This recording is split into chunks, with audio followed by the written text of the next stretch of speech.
What's up, guys? Welcome to the Linecheck podcast. Today I'm in the studio with Jason Winters of Speak Cheezy. What's up?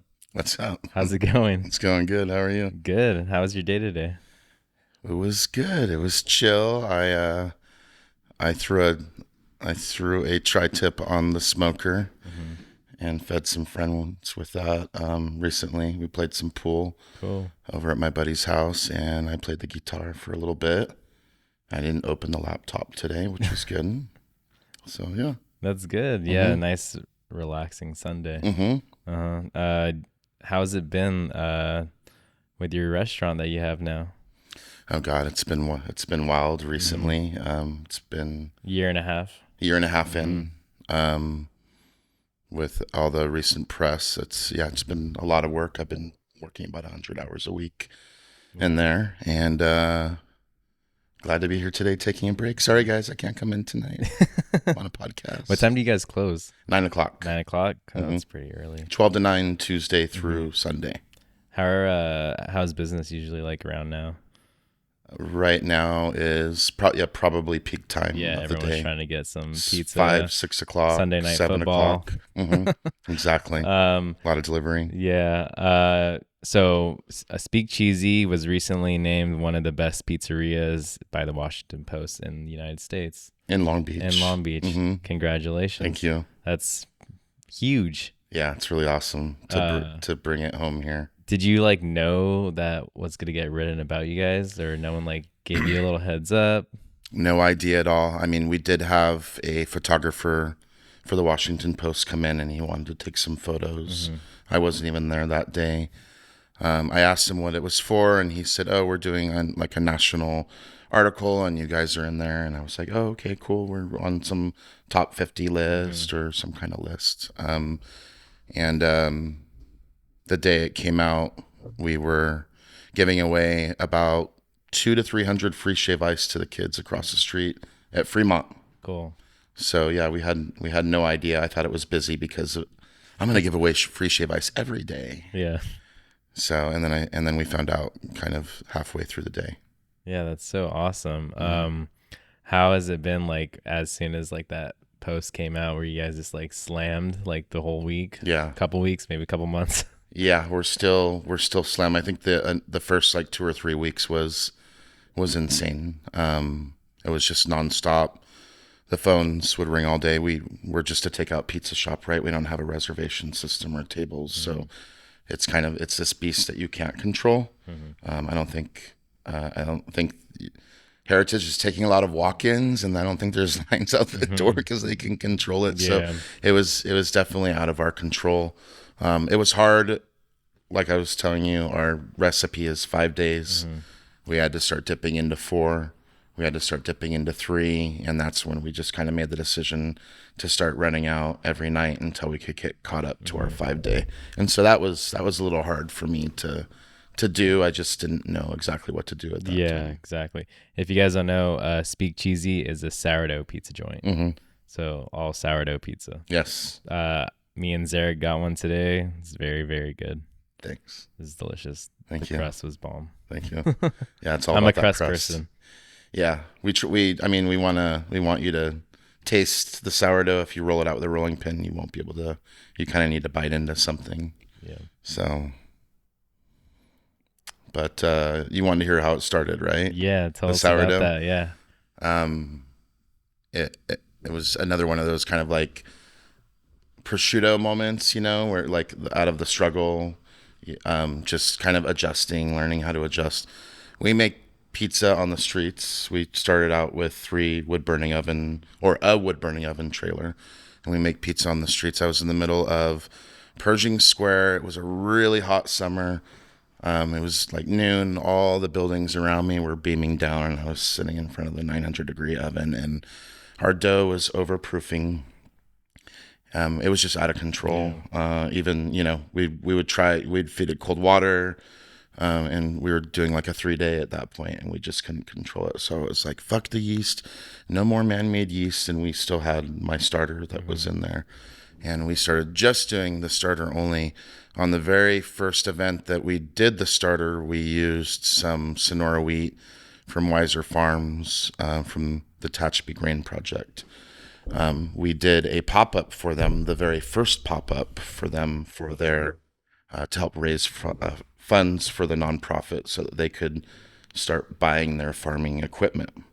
So we did the first pop-up at Headley and Bennett the day that we eliminated yeast with some of this local grain, just community coming together, friends, relationships, and just adjusting to this heat, being on the streets. Yeah. And the dough was a lot more forgivable at that point. I mean, you could leave it out.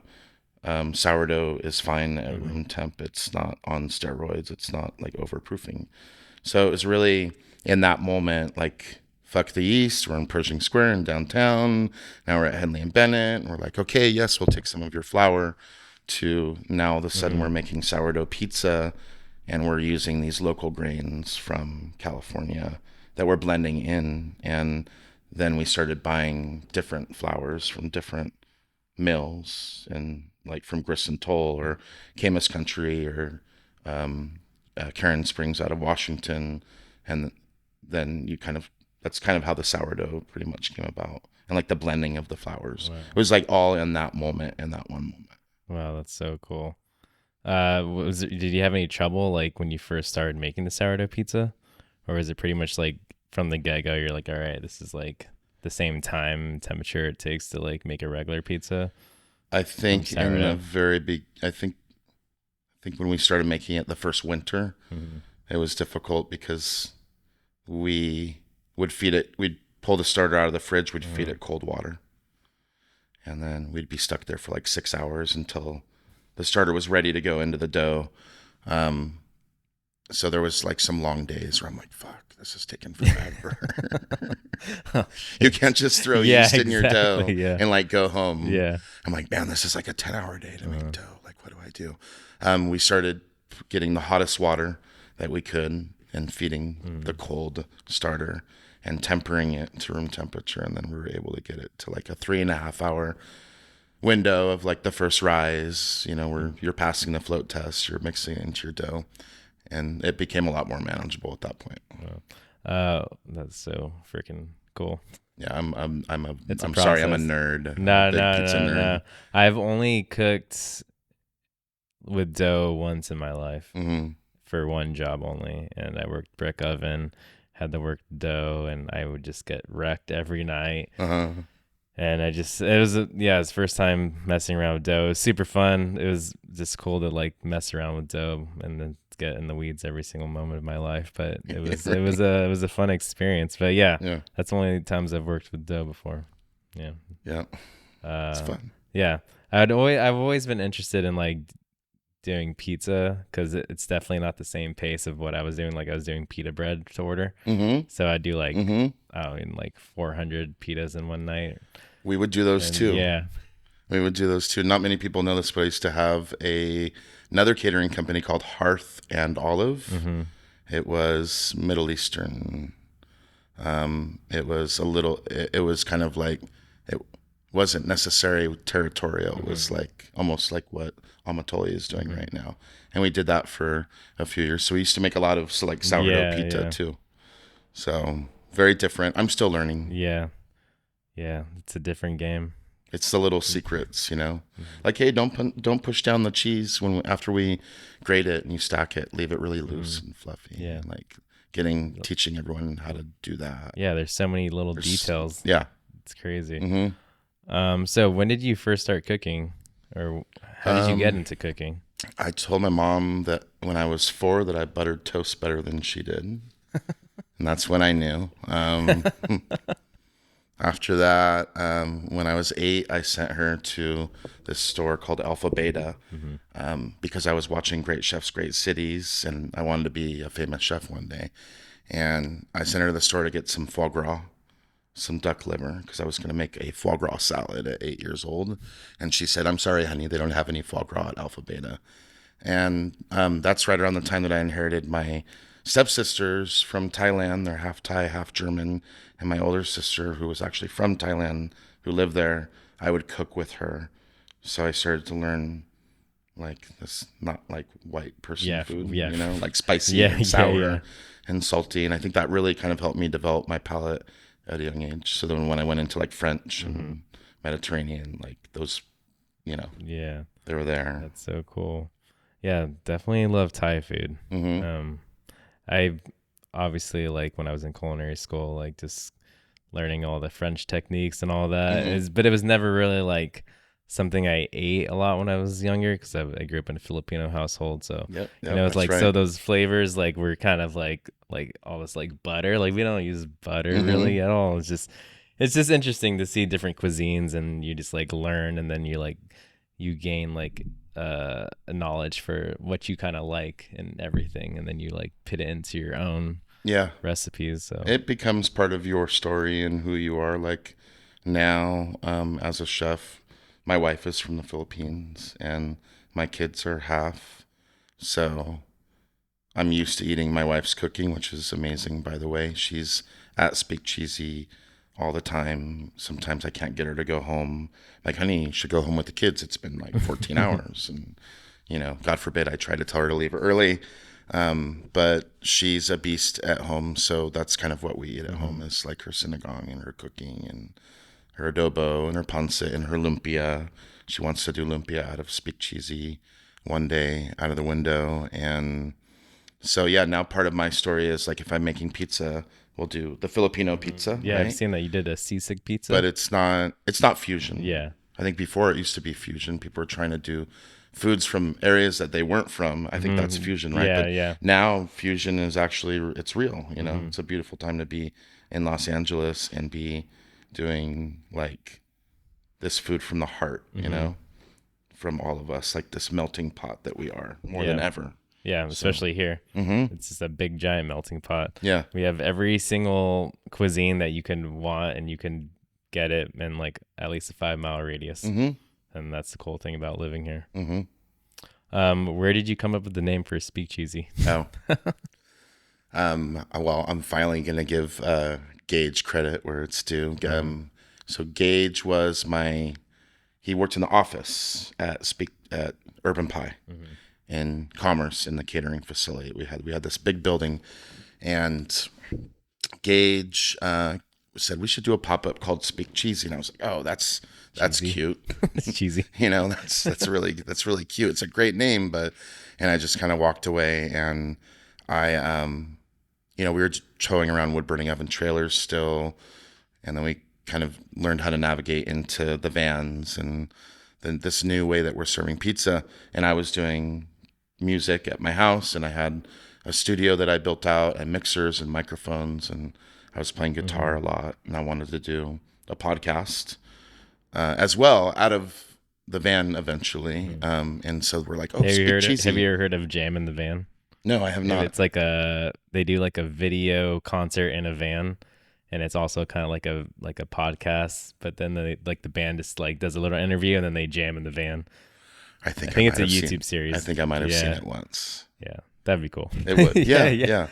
We were gonna travel around to different pizzerias. We were going to, open up on Hollywood Boulevard and make a pizza within 2 minutes. Jump on a megaphone, drive off. We were gonna do all these wild things that we wanted to do in the city, just with pizza and driving around. So, Dang. thanks, Gage. um how did you actually get started into cooking pizza though? I earlier on in my career, I made pizza at Lopra Mm-hmm. Pine and First. Dang. They had one in Irvine. How long ago was this? I was probably 23. I staged at Lopra on Valentine's Day. I crushed it.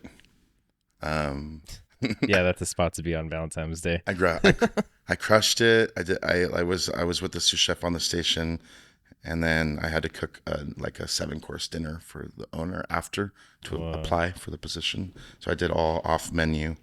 And I'm sorry, what was the question? Because it was in there somewhere. How'd you get started in the cooking pizza? In the cooking pizza. Yeah. So Lopra and Irvine had a oven, and we would I worked on the pizza oven over there sometimes.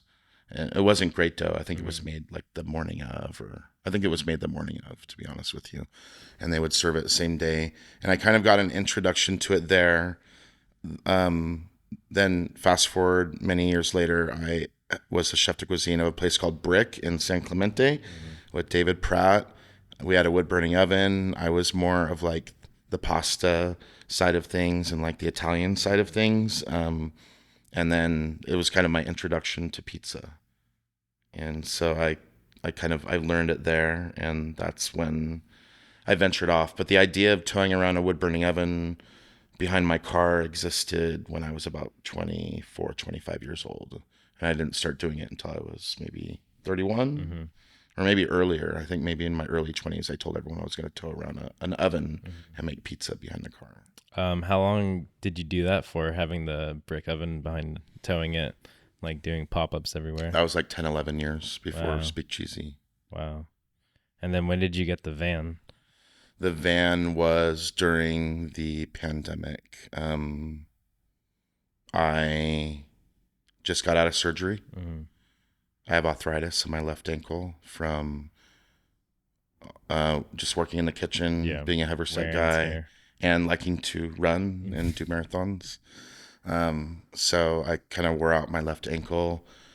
I was really struggling. It was very depressing. I couldn't walk for about a year and a half. Yeah. I'd go out on events on the weekends, and then I couldn't walk like on Sunday, Monday, Tuesday, Wednesday, and then I'd be able to walk again, and then I'd go out on events on the weekends. So my cooks and chefs in the kitchen would help prep, and then I would show up, and so it's kind of rough. So I got out of surgery, and it was in the middle of the pandemic, and all of a sudden I could walk again, and nobody was working, and I had my sous chef Gage. Who wasn't my sous chef, he was my office guy, who wanted to work in the kitchen, but we didn't let him. But all the kitchen staff left, and then it was Gage. I'm like, okay, you want to work in the kitchen? Here's your shot. And really, without Gage and his girlfriend Katie that came in, like, there would be no Speak Cheezy, because I wouldn't have been able to do it alone. I would have needed somebody there with me. He's like family to me, really, you know? So it was nice to have that camaraderie still going on. And so I mentored and taught Gage, and, you know, we had this event for Octavia Spencer for 150 people. We're like, how the fuck are we going to do this? Nobody wants to work. It's just you and I. So we baked the pizzas in the morning out of the wood oven, and then we boxed them. We took them kind of like a risotto, like 7/8 of the way. And then we finished them at the event, and they loved them even more. We got more reviews than ever. And I was like, man, maybe these New York slice people are onto something. I mean, it's cooked twice. We finally had a wood burning oven pizza that had a crispy bottom. So we kind of learned that. And then we had the rock boxes. And we would venture out and do these little parties. And I was at a drive-in movie theater. I had the black van. I pulled everything out, the oven's out. I had some tables set up. And I got going, and the rush came. All of a sudden, the wind just kept blowing out. I was on Sunset Boulevard, and it kept blowing out my oven. So I'm like, everyone turn away, come back in 15 minutes, and I'll be ready. I'm so sorry. And so I put the oven in the van, and I tilted the doors a little bit. And then I finished out service. And so the next time I went back, I was like, Gage, I think I'm going to keep the oven in the van next time. Fuck it. I'm not going to fucking pull it out. I'm too old. And he's all, yeah, fuck it, just leave it in there. So I went out, and then I was like, okay, this is game on. So we got some plywood. We got a Metro rack. We cut the Metro rack. We put it in the back of the van. There was our frame. We zip tied it in. We got some hardy backer board. We got cement. We got, cut the hole in the plywood. We put the cement in the piping bag.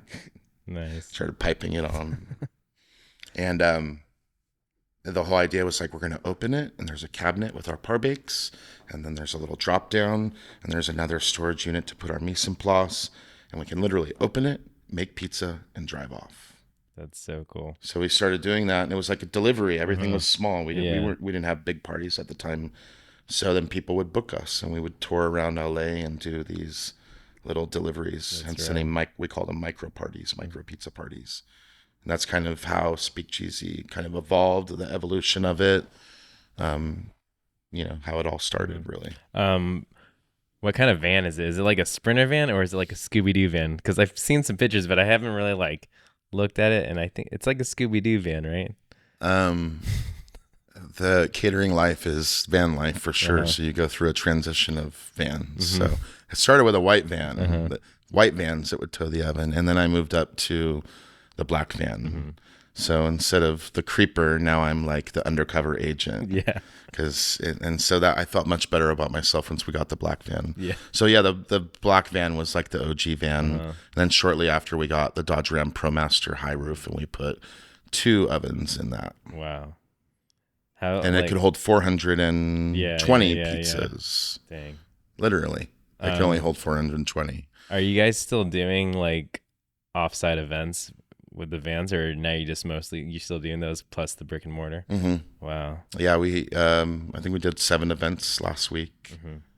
I had a guy go out and do an event for 70 by himself yesterday, and they loved it. That's such a like great 2 and 2. Like, I don't think I could have, if I had the trailers, I would need like 12 guys going out. Yeah. So we're like bakers. Not a lot of people know this, but sometimes before we even open, we've already baked like 200 or 300 pizzas. And those get loaded onto vans, and the vans go out and they do events, and then we open. So we really get that place rocking. There's a lot of pizza that comes out of there sometimes. Yeah. Tell us your favorite in the weed story. Oh, my favorite. I'm sure you have like a shitload. You've been doing this for a long time. In the weeds weekend. Yeah. An entire weekend of in the weeds. I'm not going to say it was on a line in a restaurant. I mean, I think we have plenty of those. I think my ultimate was when I started Urban Pie. I got my first wood burning oven. Within 2 months, I was in Coachella already. I was going to be in the main terrace, which is nuts. And I was completely overwhelmed. I was out of money. I couldn't afford a golf cart, which is huge when you're at Coachella. They didn't give you one to use there? They didn't give me one. It's like Was that like when they first were still like kind of starting? I mean, it was. Yeah, this was a while ago. Thing. It was probably, but they probably didn't. This is like now they have bigger like restaurant names now, but before they probably didn't have any. Like, exactly. I don't think food vendors were a thing as curated as much yet, which I think why the evolution of food has changed so much. Really, I attribute it mostly to street vending. So I couldn't afford a golf cart because it was like $1,200 for the week, and I had to pay for like 2 weeks up front. And I'm like, I'm fine. I don't need a golf cart. What do I need a golf cart for? To get drinks, lots of drinks. So I think my first year, I decided we're gonna mix all the dough at Coachella on site under the tent. I'm gonna get a semi truck behind our tent. We're going to plug in the mixers. It's refrigerated. We're going to line it with tables. We had clamp lights from Home Depot. We had rolling racks in there and sheet trays and light covers. And I had one guy in the sun outside making the dough. And then the dough would come up. And by the time that we were getting to it, it was already kind of bulk fermenting. And we had a team of like 6 or 7 people in there balling for like hours every day. And they were balling for the next day because it was so hot out there. It was brutal. The thing that made it shitty for me is when we got there, they had the wrong plug for our mixer. So we couldn't mix dough until midnight. Damn. And we were supposed to be mixing it at like 3 p.m. that day.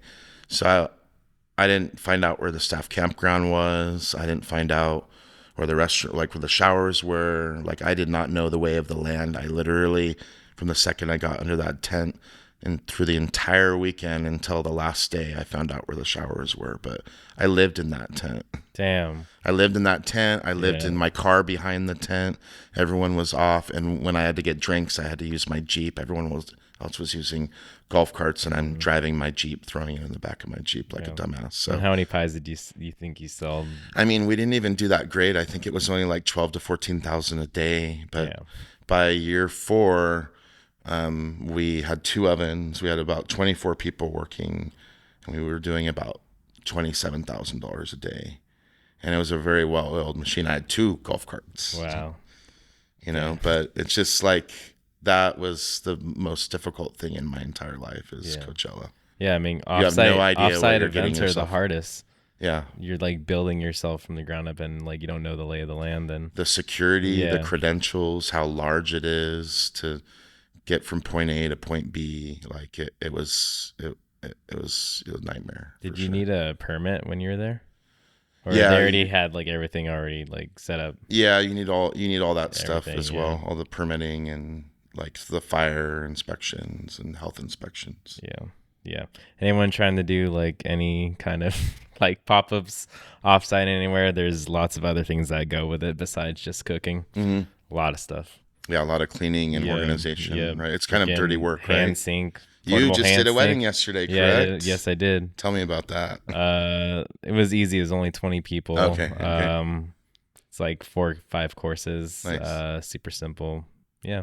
Nice. Marinated Nice. olives, toasted bread with some whipped butter. Uh-huh. And then I did a whole fish. I did some roasted potatoes with like a garlic sauce and roasted squash with like tamarind butter. And then I think that's it. Oh, like a kale salad with like Uh-huh. mushrooms and honey Dijon dressing. You know what you're doing. Yeah, yeah. You know what you're It doing. was fun. It was chill. Everyone's happy. Mm-hmm. Someone, Offsite events are fun. yeah, they're fun. It's kind of good to get out of the Yeah. kitchen, and it makes you travel around Mhm. too, right? And you get feedback like spot on. Mm-hmm. You know what I mean? Because like you're there interacting with whoever's like paying you, Mm-hmm. and you're the first person that sees you, so you get the first interaction.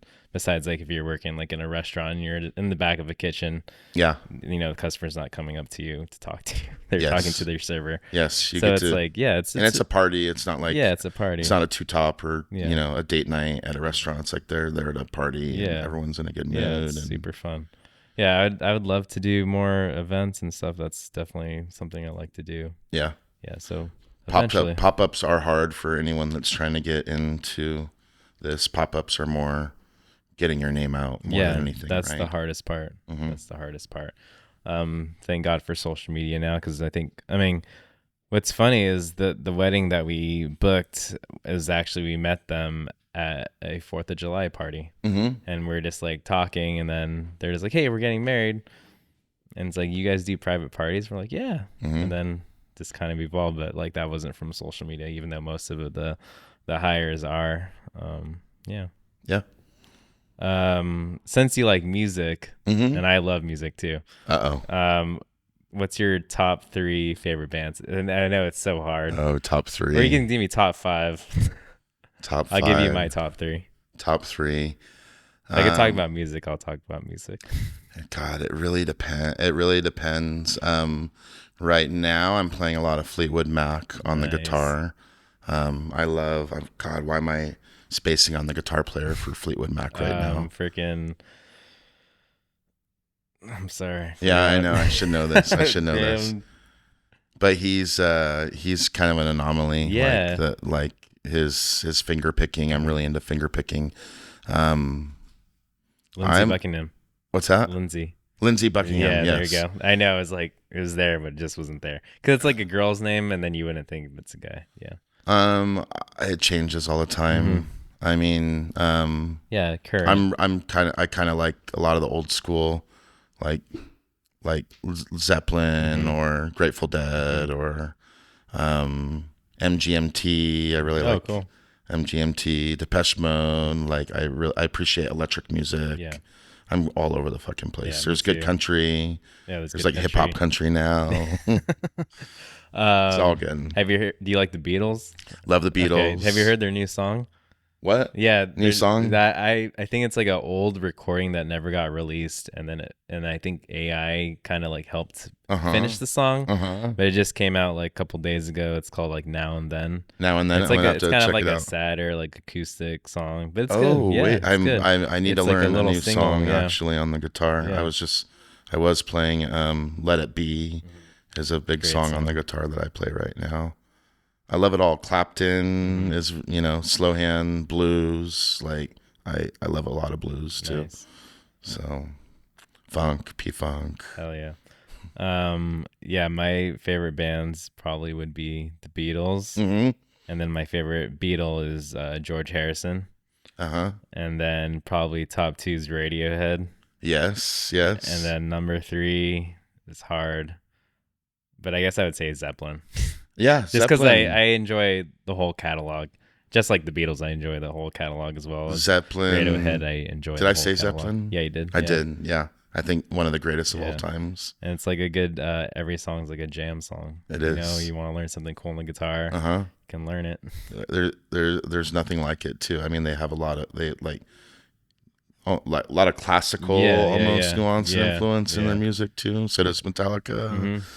Hmm. Metallica. So since you like the Beatles, there's a couple off bands that are kind of Beatle-ish. Mm. Have you ever heard of Dr. Dog? Yeah. Yeah, I know Dr. Dog. Yeah. I think Dr. Dog is They're like cool. they remind me a lot of the Beatles Hmm. and the band. Yeah, yeah. Dylan, The Bob band, Dylan, yeah. the band. So, Yeah. So since we're talking about music right now, it's funny. We had a podcast a while ago, and we were talking about what we like to listen to in the kitchen, or like music helps you. Like, I don't know, it doesn't need to help you, but it's just funner to cook while you listen to music, especially if you enjoy listening to music. But we got a lot of negative feedback on on Instagram about you should never listen to music in the kitchen. It's a distraction. oh my God. And just like music is bad and no one should listen to music in the kitchen. I was Oh like, what the God. hell? Do you guys have no souls? I know, right? It's just very funny to me, and I thought it's you know, I let my staff do the music at mhm. Speak Cheesy. I have a playlist, but I can't lock it up somewhere. Yeah. We Yeah, have yeah. Sonos, Uh-huh. so they just take over all the time. Before I used to fight it and be like, no, this is the Speak Cheesy playlist. This A is lot what's of on all the time. a lot of Sublime, a lot of reggae, Dub All Stars, a Cool. lot of like golden era hip Uh-huh. hop on there. Nope, they change it up all the time. So it's fun to Yeah. like who's playing the music right now. Yeah, and you can kind You of tell know, probably now, like who's playing what. yeah, It's you like, oh, can. this person's playing this music because And they'll this is have what they different like. speakers Uh-huh. within the kitchen. Like the oven guy might have a speaker going. It's fine. Yeah. It's fine. When I worked for, I'm not going to say his name, but a French laundry atelier, someone that worked when he was my chef, he would play classical music in the kitchen every day. I love classical music. It got old after a while, but Was it like the same song over and over again? no, it was That'd be hilarious. it was different I'd go shit. crazy.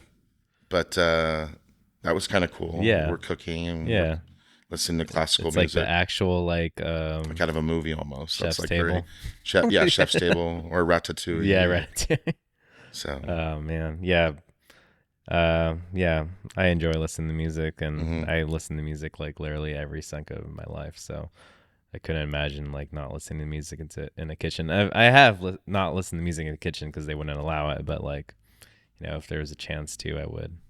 that's why I have a pizza shop, so we can listen Yeah. to music, we can wear shorts. You wear shorts. And we're not technically a restaurant. We're just a Yeah. takeout pizza Yeah, shop. yeah. So Anyways, if you guys haven't been to Speak Cheesy, y'all should go there. It's a really cute shop. It's on 4th and Termino. Termino.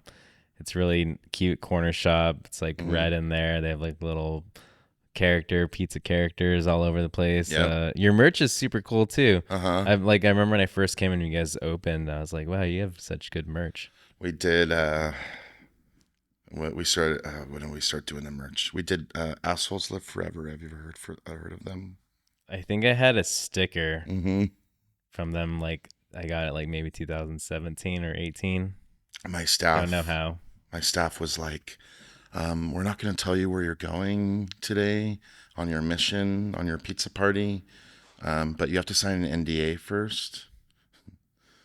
So I walk in there and I can't even really tell you everything that was going on when I went in there. I really can't say. It was like out of this world, right?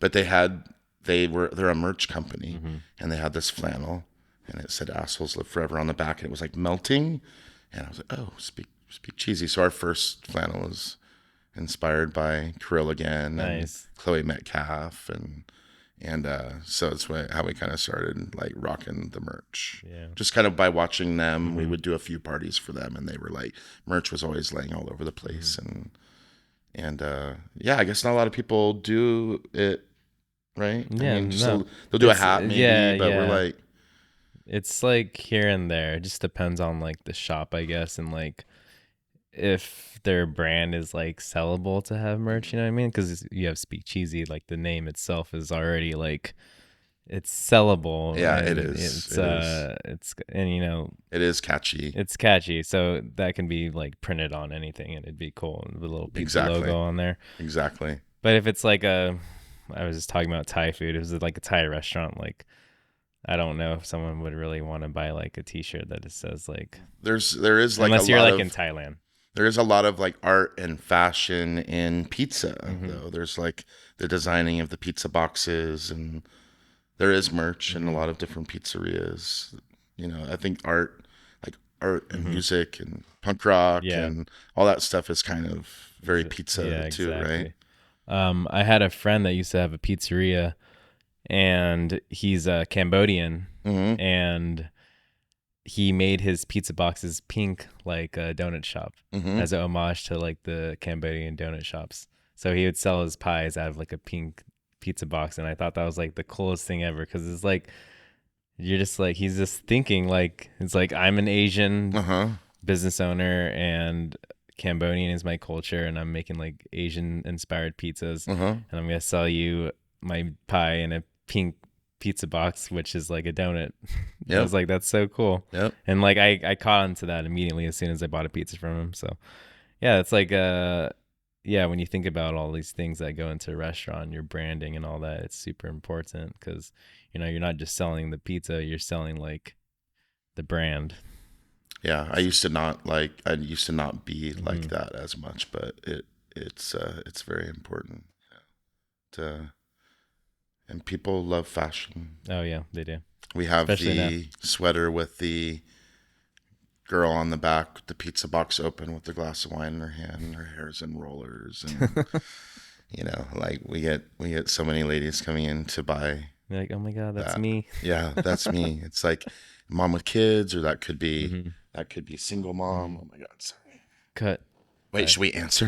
No, I'm joking. It's the restaurant though. That could be fun. We need you. Yeah, let's put her on Yeah, speaker. we got 5 minutes. I only Okay. got a couple. Where do you? I know, right? If you want, you can. Oh, she hung up just in the Okay. good time. Where do you see Chef, yourself? we're almost out of pizzas. Can you do a post? um, Instagram right I know, right? now. Where do you see yourself in 5 years from now? Where do you Oh, see in Speak 5 years from Cheezy? now, Or you can just say yourself. I have a couple scenarios in my head. I think my ultimate goal would be to expand within that area, and maybe be able to expand over eventually and get beer and wine, and maybe have some more seating and some handicap restrooms, and just kind of stay there, and then hopefully buy the building one day Yeah. so I can put a mural on the wall, because I can't really do that right Oh now. yeah. And it's very dated. It would be there's tenants that live upstairs. It would be kind of cool to just like curate that building as a whole Hmm. with like what I would have in mind for it, and Yeah. make that corner like my corner, Yeah. right? Exactly. And I think the other scenario is just to in 5 years I'll be 50, so maybe maybe have three by then. Nice. But I've learned you never know. You look back at decades and you're like, wow, look at all this stuff that I've done. You never know. There could be like I could be saying 50. Hmm. Just depends on my comfort level or what's happening at the time or how risky I'm feeling. Hmm. Um, if you could give any advice to anyone that wants to open a small business right now, what would you tell them? That don't be scared. Uh, there's so many outlets and avenues out there. Believe in yourself. Everyone's going to doubt you. Your family's going to doubt you. Your loved ones are going to doubt you the most. They're going to criticize you the most. You just really have to believe in yourself and not give up at the end of the day, Hmm. and make something out of nothing. I feel like right now you can build your own website. You can put your own menu up there. You can attach a form to it. You can do a party for your friends. You can snap some photos on there. You can go on Google Ads. You can put $10 a day for some leads to get some catering, and boom, you're going. And I do with everything that I've learned, like it is very attainable. You just gotta fucking just do it. Just do it and don't give up, and just believe in you and just focus on you, and what you want to do. Those are some really good words. Hope you guys all heard that. I sure did. Well, it was really good to have you on the podcast. Mm-hmm. I'll be coming around soon to get some more pizza. Awesome. Thanks for having me here. Cheers. Well, that's it. That's your line check for today. We'll catch you later. Bye. Thanks for having us.